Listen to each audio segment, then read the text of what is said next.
exactly how far back it was, but I do remember it being a while ago. The details of this dream, unfortunately, are a bit vague as well. While I can remember most of it, parts of the story the dream told are missing from my mind. The memories are blank. And so this dream, the exact timing of which I can't recall, and the exact details of which I can no longer remember, has nonetheless stuck out in my mind. Out of all my dreams, it's probably the one I can remember the most clearly. The images, though somewhat incomplete, are very vivid.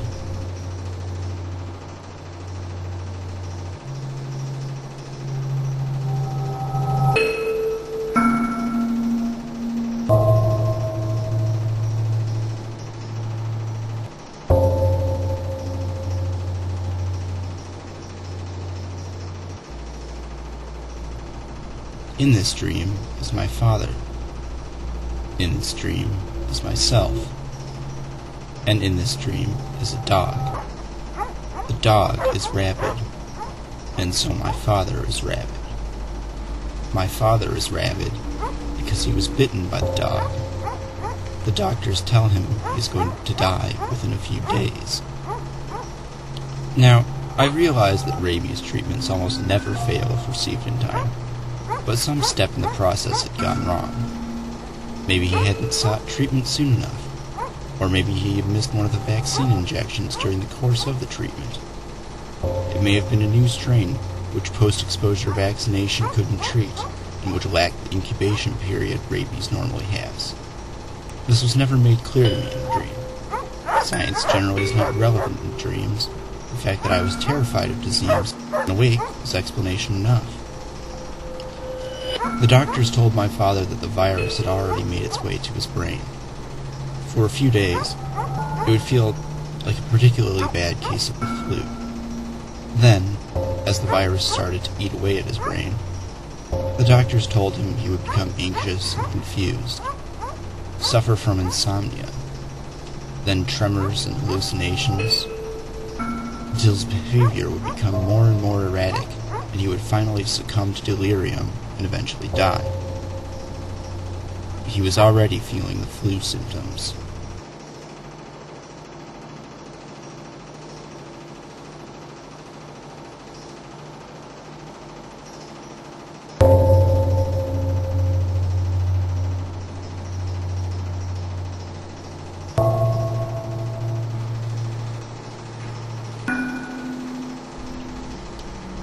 Realizing that he didn't have much time left, Dad and I set about making all of his plans.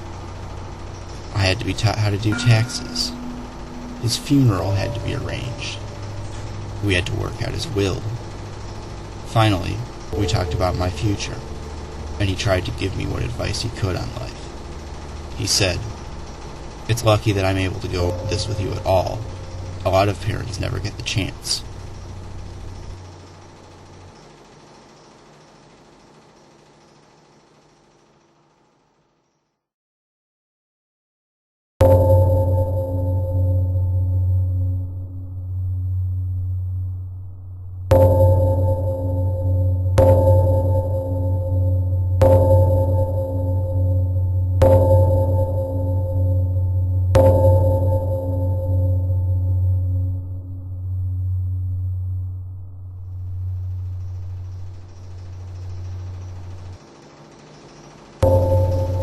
After a few hours of this, we were both tired.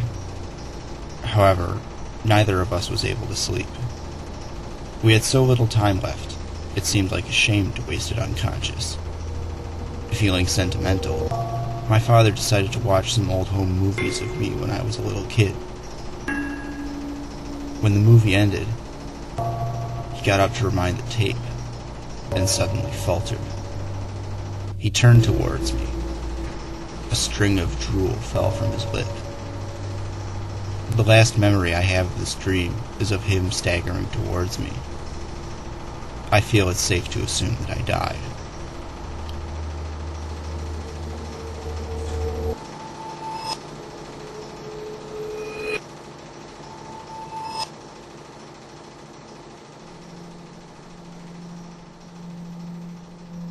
And every mangy dog that crosses my path reminds me, I love your brain. I love your brain. I love your brain.